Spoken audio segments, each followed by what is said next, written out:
This episode of the Old Dawg's REI Network is brought to you by Mino Studio.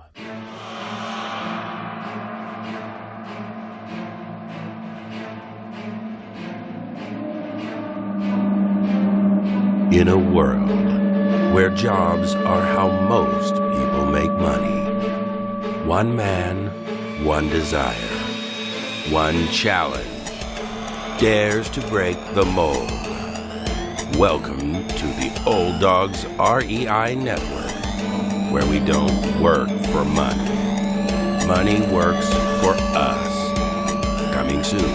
Viewer discretion advised.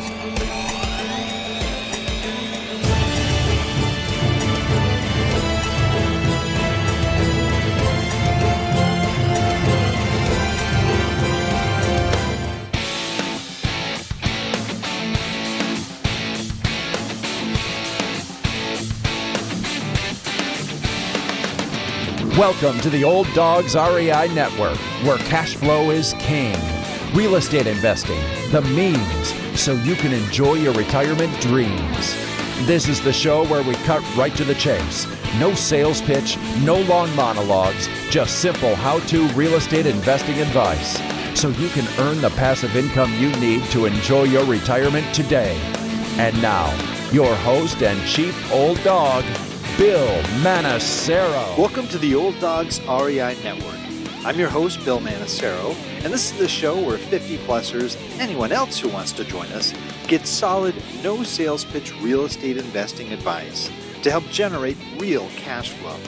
This podcast airs twice weekly on Mondays and Fridays, and if you aren't already a subscriber, go to iTunes, type in Old Dawg, spelled D-A-W-G, find our podcast, and subscribe. Well, today, I'm real excited about today because we got a great guy here. We've got a lot in common. We both have kind of technology backgrounds. We both are musicians. And we're also, we started kind of late in life and getting into real estate. He is officially an old dog, too. So, you got to love him. But our guest today is Mackal Smith, likes to be called Mac. He's worked for Microsoft for over 20 years now, and before that spent almost 20 years also in the computer industry with DEC, Digital Equipment Corp, and a global chemical company. He started investing in real estate in March of 2015. That's like a year later than I started, which is interesting, with the goal of acquiring 25 units over the next 5 years. However, by the end of 2015, he had already acquired 13 units. And last year, he started working with a partner and acquired another 12 units. So, he's already surpassed, it looks like, his goal here. This year, so far, he's only picked up a duplex, but it's still early. His goal with these properties is to both provide additional retirement income as well as have some projects to play with during retirement. I love it.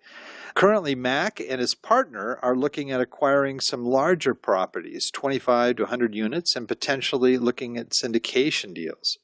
He recently bought a lake house. That sounds like fun. He got a great deal on it, by the way, and continues to work on it in his spare time. And I was saying, where is the spare time there, Mac? Mac is 56 years old, married with 3 grown children, and looking to retire in the next few years. Well, Mac, welcome to the Old Dawg's REI Network. Thank you, Bill. I'm excited to be here. You've had some real heavy hitters on the show. I hope I can match up to them.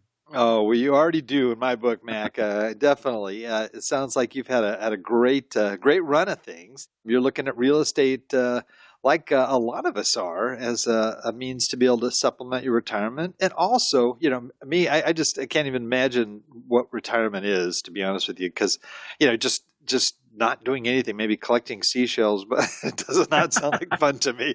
So I love it, because the challenges involved, not only is it fun to get in there and get your hands dirty, but also, just being able to manage the properties, to be able to, watch the equity grow, do things to generate more money, and it's just a real exciting new area, at least for me, in terms of educating myself and trying to learn this crazy real estate investing world. But tell us how you got involved and exactly why real estate. I mean, you're a tech guy. What kind of brought you in? Give us a little of your background.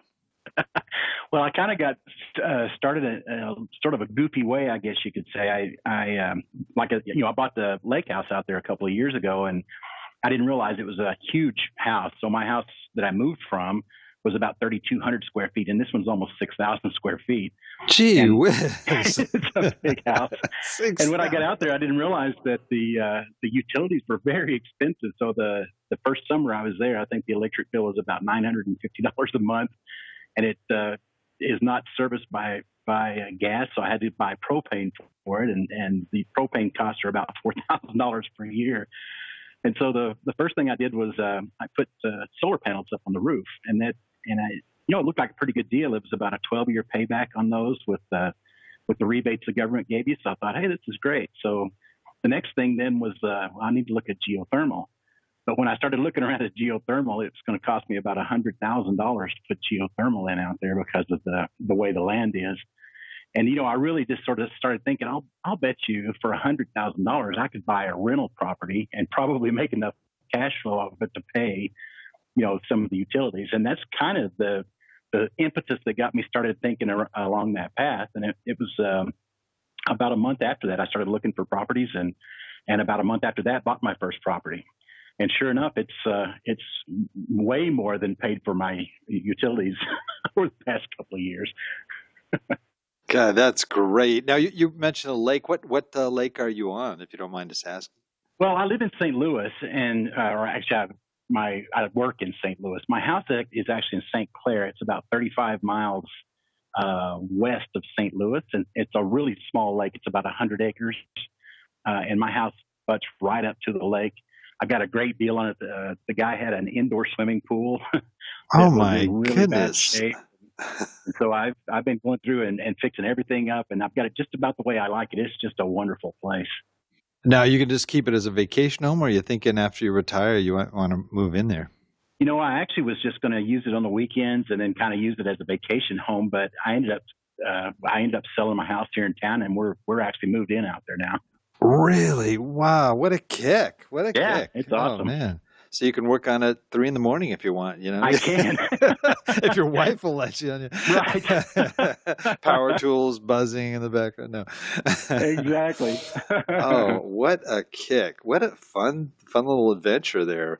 Well, you're obviously, besides just getting a property to pay utilities, you sounds like you've gone a little bit more than that in terms of what you've acquired so far and what you're looking at acquiring. So, what kind of made you change it up a little bit and figure, well, do you have like a bigger long-term goal? I know initially you said, 25 units in 5 years. Have you kind of revised that a little bit? Yeah, I really have. I bought the first property and I thought, well, let's see, how this kind of goes. And I only had it for a couple of months, and it was cash flowing great. It was, it's a really good property. And so I bought my second property just a couple of months after I bought that first one. And then I started thinking, man, this, both of these things are giving me pretty good cash flow. I think off those two at the time, I was probably cash flowing about maybe $600 or $700, per month. And I thought, holy cow, that's a pretty good income. A few more of these, and I could really supplement my retirement. And so that's when I started getting serious. And after I bought the second one, I actually started listening to podcasts and really started figured out how this thing worked. Went and set my company up. And then that's when I started getting more serious about acquiring the rest of the properties. And so that's how I ended up with 13 that first year. And then the second year, I'm pretty active on Bigger Pockets. So I was out there on some of the forums, and I got I'm always having a few people that are interested in the St. Louis market that reach out to me and want to have lunches or just coffee or something. So I happened to one of the guys reached out to me and wanted to take me out for drinks and sort of pick my brain about real estate. And so we probably visited for a couple of hours, and he said, hey, if you ever get to a point where you want to take on a partner, I'd be really interested in doing that. And so at the time I really wasn't, because things were going along really well for me. But I sure enough found a couple of properties that looked like they might work well in a partnership, and called him up. And so we've been partnering on some as well. And that's, we're just kind of moving along. That's great. Now, is he, in terms of funding, are you taking funds from your savings? Do you have like a self-directed IRA? Investing in these properties, are you borrowing? Are you paying cash? I mean, what's sort of your fund flow there? Yes to all of the above. So, no, the first ones, I've been lucky enough to have had, good careers with Microsoft and with Digital Equipment Corporation. So I've had some funds that I've had invested in the market for a long time.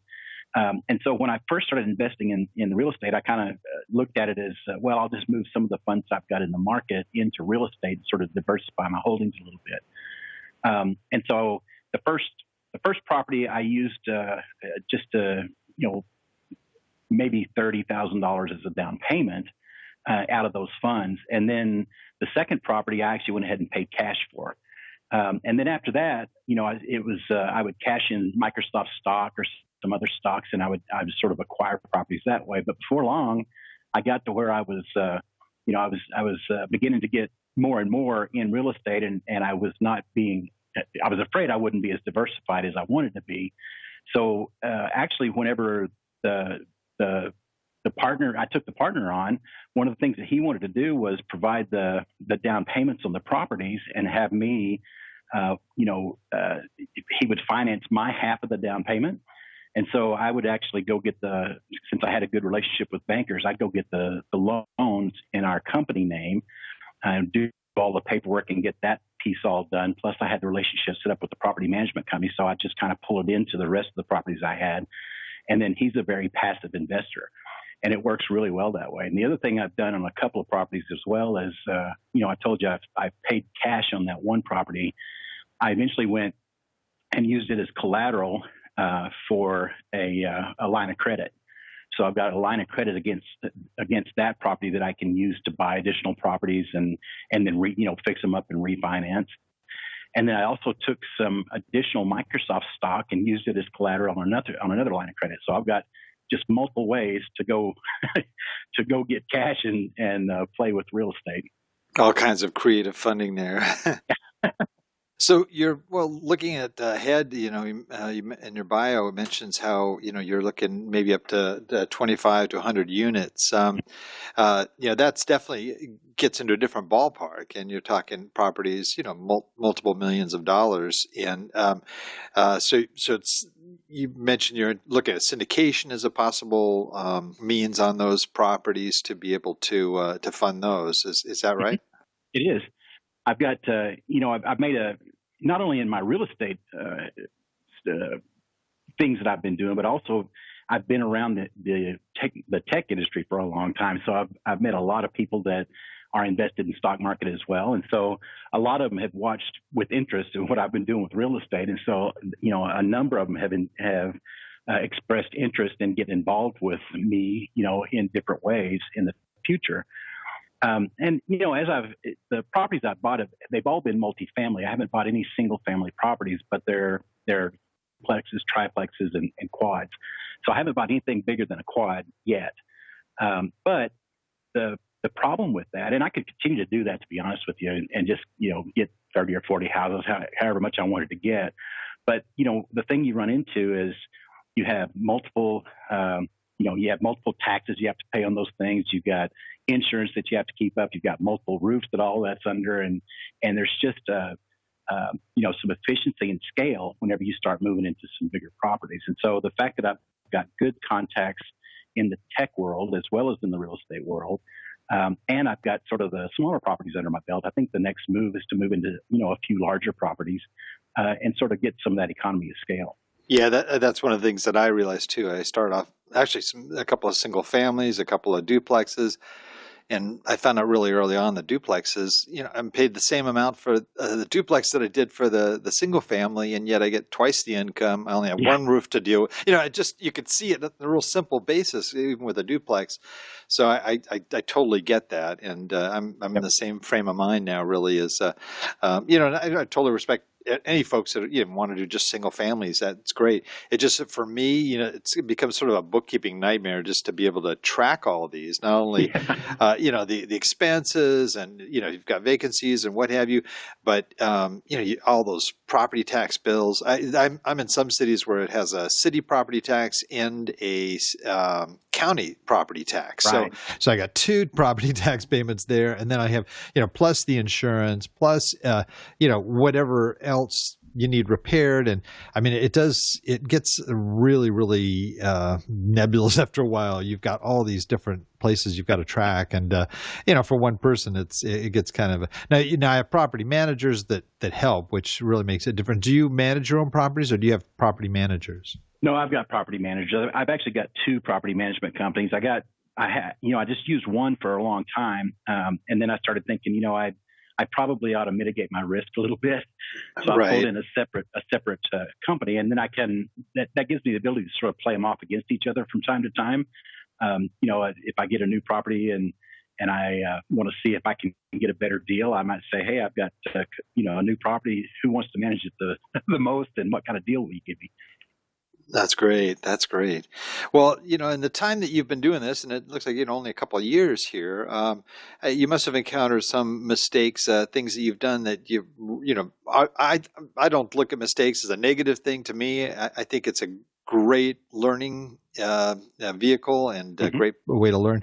Do you encounter any sort of your biggest mistakes so far that you've learned from? Maybe you can share with our listeners that they might also learn from. Yeah, I think the biggest one I made probably was I had a duplex that was a 2-bedroom bottom and 2-bedroom on the top.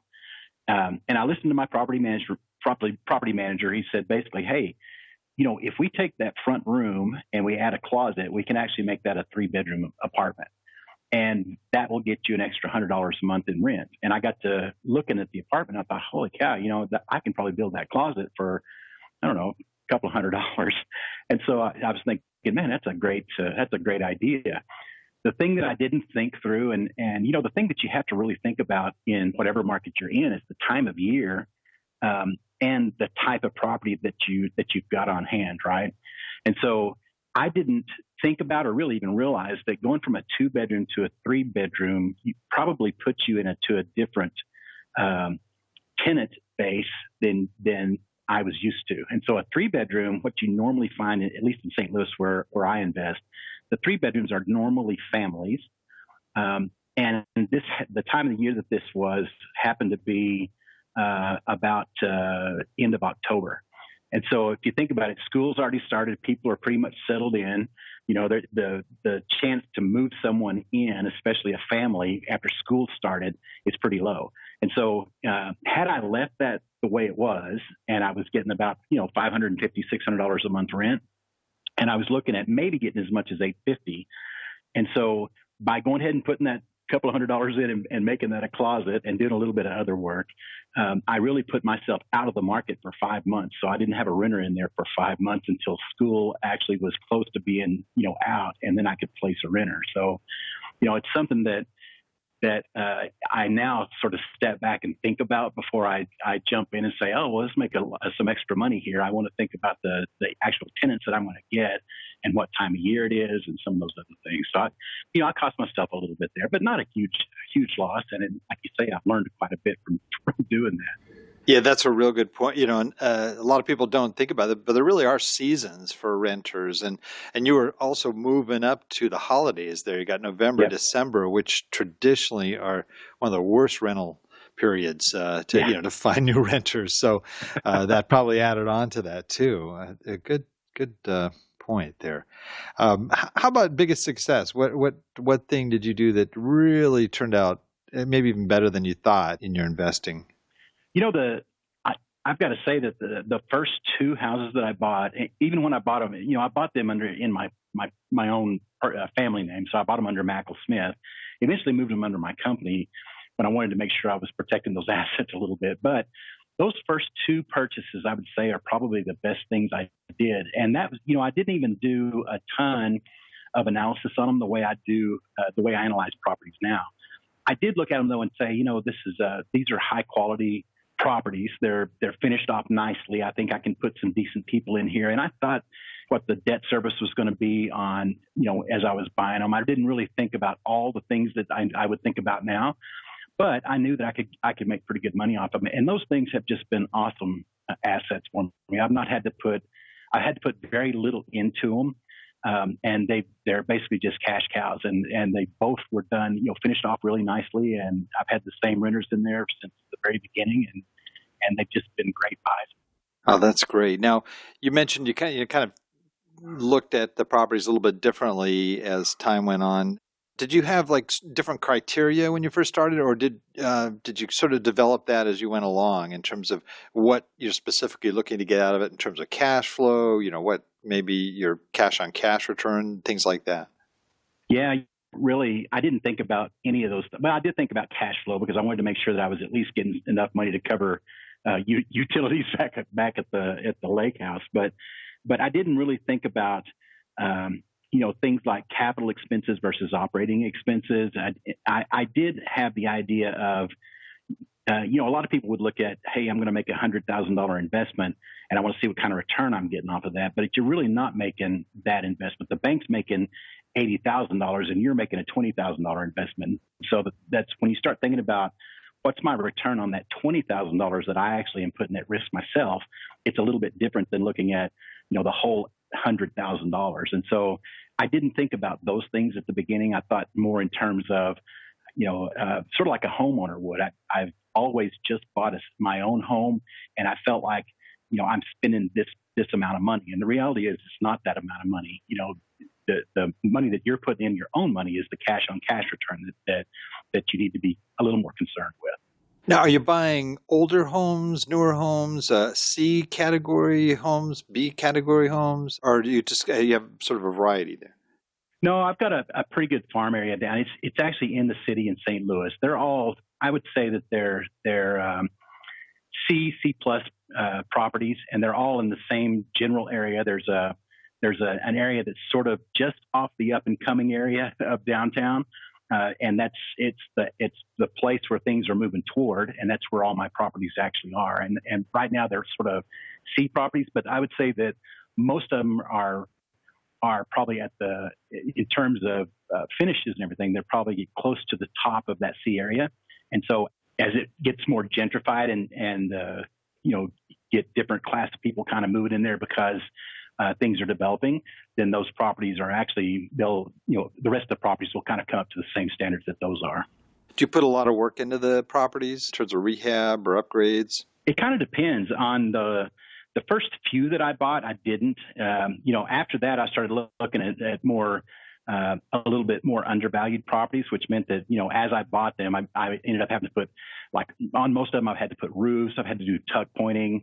The last, well, not this last one, but the one before this one that I bought, I actually paid cash for it out of one of my lines of credit. And the idea was that I was going to go in and do some rehab. So for that one, I actually finished floors, put up new cabinets, moved a couple of interior walls, made one upstairs. It was a condo. It was a duplex with 1 bedrooms in both, but the top one could actually be made into 2 bedrooms. So I did make that into a 2 bedroom. So a little more work on that one. And, of course, I bought it for I think I bought that for $49, and I had it reappraised at $82. So I did pretty good there. Oh, that's pretty sweet. Yeah. Are they older? I didn't you didn't mention, are they older homes? They're all, I think the newest one I've got is probably 1920. I love it. Yeah, they're pretty old.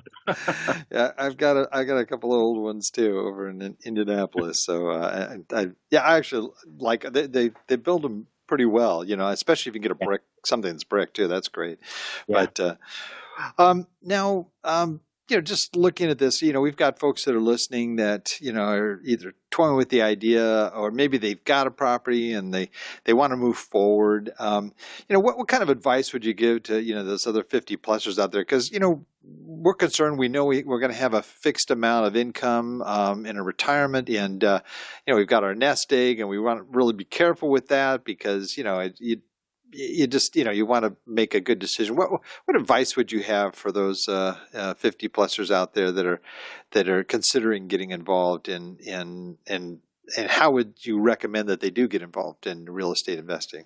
Well, that's a good question. I tell you, the thing that I would say is a lot of people, I think, look at real estate and they think, hey, that may be risky for me. But for me, the real risk to me is when I've got my money in the market and I really have no control over what someone is going to do with their own company, and that plays, that could make the funds I have invested there go up or down with very little control that I have over that. But when I look at real estate, I've got a lot of control. Yeah, I've got it leveraged, and I've got the bank owns more of it than I do. But really, I have a lot of say in what can be done with that. So I feel pretty confident, and I think folks that are thinking about real estate as a risky sort of investment should think that it's not. It's really not that risky. I mean, there is a potential to lose a lot of money if you don't do it the right way. But if you educate yourself right, and you buy things the right way, I think it's a really good way to supplement your income. And I would say if you're just wanting to get started and you're over 50, what I would suggest is, first of all, make sure that you educate yourself well. Make sure that you listen to podcasts, read books, whatever it takes to make sure that you understand the concepts behind what you're doing and how to evaluate the properties themselves. But don't be afraid to jump in. And even if you end up partnering with someone else, that can be a good way to acquire properties as well. But for me, I think it's a fantastic way to supplement your income, either pre-retirement or post-retirement. That's great. Now, you obviously made a shift in your approach, starting off, looking for a property to pay the utilities in your lakefront home, to looking at getting in some serious apartments. What do you really see as the future for your business, your real estate business now, in terms of where do you want to see it in the next 5-10 years? So I think I've probably got maybe another 10 years run before I decide that I want to kind of be more passive. So, I'm thinking I'd like to acquire some bigger properties. I think if I can get a 50 to 100 unit property in the next year or two, and then eventually end up with something along the lines of 250. If I can end up with somewhere around 300 units all up by the time 10 years has kind of come and gone, and I can leave something for my children and my children's children, then that's kind of where I want to be. Wow, that's great. Well, you and I, same boat on that one. I definitely, I think it's a great supplement to retirement, but to be able to have that legacy to hand off to the kids is something that's really, that can go on for generations. If you also train them too, educate them on how to handle it. But that's great. That's great. Just out of curiosity too. So everything's in St. Louis, is that correct? Or it is. Okay, and you want to primarily stay in that area? Well, so the deal is the properties here are relatively cheap. The rents are relatively high. And so it makes sense for me to continue to invest here. If I were in a different situation, if I were in say, Southern California, like someone I know,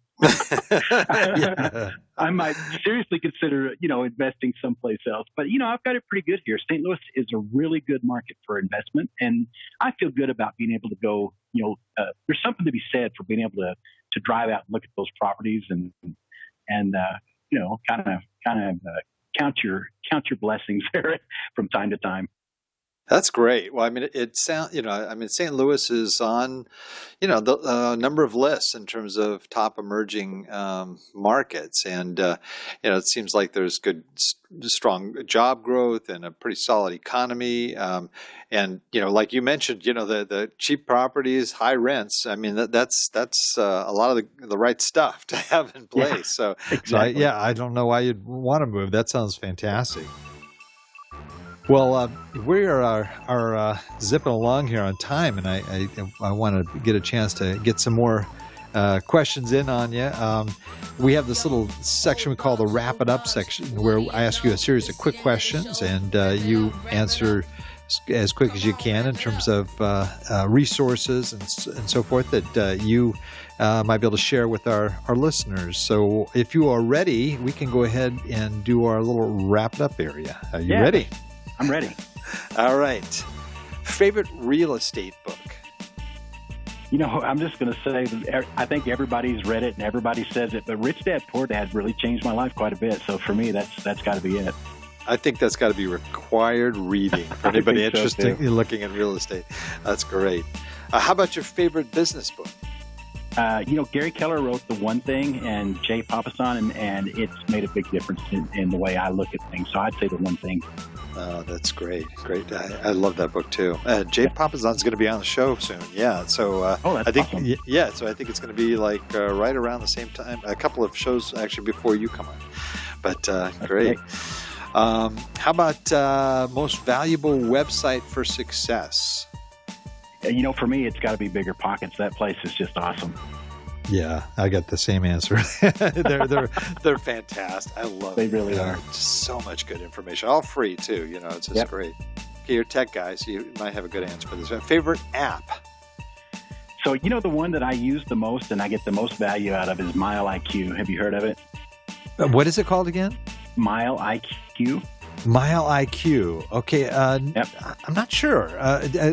Is that a one where you walk and it tracks like Fitbit or something? No. No. This is your car mileage. Right? It runs in the background on your phone, and then you match up the mileage that you've got to get, going against your properties.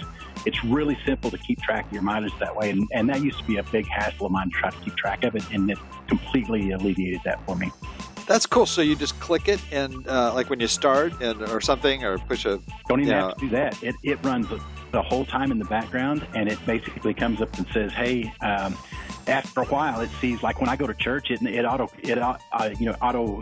classifies that as an errand, as going to church, and then when I commute back and forth to work, it knows that I'm going to work, so it doesn't it assigns that as personal miles. But if I do something outside of that, then every week it sends me a reminder to go and update those so I can keep track of them. But nothing to remember when I take off or when I leave. It just runs all the time. God, that's great. That's a great Mile IQ. Okay, That's a good one. Very good one. I knew you'd have some cool, thing out there. Okay. How about your favorite quote? Fail to plan, or plan to fail. I love it. You're going to do one of the two. That's great. That's a great quote. Wow. Well, and our final question here, and this is sort of our hypothetical apocalyptic question. Okay, let's say something happens and you lose everything, all that wonderful Microsoft stock, your houses, your everything, and all you've got is $1,000 in cash. Okay, what would you do with that money to try to rebuild what you had lost? I tell you, it's all about relationships. So for me, I would, whatever dues I needed to pay to be part of a local real estate investment group, I would pay those dues. And then I would take the most successful investor there out to lunch a few times and just start kind of make sure that I was making the right connections, and then start building my real estate up that way. Oh, that's great. That's great. You were so right on there. I think to me, it's all about relationships. It's it's so funny because the people that have been there and done that, that's the first thing that they say is, I really don't need the $1,000. Right. I mean, maybe I have to pay for coffee or lunch or something here or there, but really it's connecting with people, and that's such great advice. Wow. Well, this has been fantastic, Mac. You sound like somebody I definitely want to get together, get my guitar out, and jam with you. I mean, now you play. It looks like in the picture you play. Is that like a uke, or is it a mandolin? A mandolin. So I play mandolin, harmonica, guitar, bass, and I've even got a violin at the house, but I don't play that in front of anybody. I've always wanted to learn violin, and I just could never do it. But I love playing with people that play violins. I mean, it's just so cool. So, well, that's great. Well, if I'm ever out in St. Louis, I'll make sure I bring my guitar with me here, and we'll have to jam a little bit, do some of that old bluegrass stuff. Yeah, there you go. Well, great. Well, Mac, there's probably people listening to this that are, would probably love to talk to you too, or at least communicate with you in some way or another. How could people reach you if they want to, or find out more about you and what you do? Well, you can go to, I've got my business website, Maxin Capital Group. It's MACYN. It's a conglomeration of my name and my wife's name, Mackal and Cynthia. So Maxin Capital Group. That's maxincg.com. You can get my email there, or you can reach me on Bigger Pockets. I'm very active on Bigger Pockets as well. Great. Well, you know what comes next, right? So I can never really prepare my guests for this. It's just something that just happens, We just had I don't know if you know, we had our Golden Howl Awards, and I saw that. Yeah, it was pretty crazy, but but it's fun. It's fun. It shows that real estate guys really aren't that boring, and that actually we can do fun things too. But we're gonna go ahead and let you close out our show with your best old hound dog howl. Now, are you ready for this, Mac? I'm ready. I'm looking around. I'm sitting in my office in Microsoft, so I'm looking to see if anyone's going to be walking down the hall here. But yes, I'm ready. Steve Ballmer or somebody's going to come walking by or something. Or they'll think the old guy's having a heart attack in here. We got to come save him. Call 911. All right, Mac, just go for it. All right. Oh, I knew if you went in that office, you'd do it louder. I know. I would, yeah. We'll give you a pass on this one. All right, great. Well, thanks so much, Mac, for being on. It's been a real adventure. I want to keep in touch too. I'd love to check in with you, maybe next year or something, and hear how it's going. And that sounds great. I'd be happy. Yeah, see if you picked up that 50 or to 100 unit, or if you're in syndication or whatever, you could just kind of share a little bit more of your journey. I think people learn a lot, from your story and others where that have just started out and make it sound easy. So it's great. I really appreciate that. Well, it's never too late to start. I listen to all the young kids, and I think, man, they've got a huge future in front of them. But I also think, it's never too late. You can always start anytime. I believe the same thing. And for those that are a little bit, apprehensive too, find a partner, find somebody else to go, maybe go in with. That's another way to sort of alleviate the risk aspect if you really feel there's a risk there. But I think I agree with you that if you do your homework, you can never guarantee the future. You just don't know what's going to happen. But at the same time, right. You educate yourself well enough, you buy under market, you do a few things in there that'll help buffer you should there be maybe another recession or something that hits like it did, a few years back. Then you can still get through it. So it's just a matter of educating yourself, learning, and then taking the leap, and maybe starting small. With a duplex or even a single family. So, yep. Well, that's it. I want to thank you again, Mac. I also want to thank all our Old Dog listeners out there for joining us. I know there's a lot of the things you guys could be doing right now, but the fact that you've taken the time to join us really means a lot. Keep in mind, everything we've talked about here will be summarized in our show notes. Any links to books and apps and things that we talked about as well will be in there as well. So don't worry, you didn't have to write that down. And you can access our show notes at our website, olddogsreinetwork.com/blog, and that's where the show notes are. You just look up Mackal Smith as our guest, and you'll find the show there. So that's it for today. Remember, cash flow is king, real estate investing the means. And until next time, keep moving forward, and may God bless. Thank you very much for visiting the Old Dogs REI Network. We would greatly appreciate if you would stop by iTunes and let us know what you think of the show. We would love if you could subscribe to the podcast, give us a 5-star rating, and write a review. The more ratings and reviews we receive, the more visible the podcast will be to others. Thank you.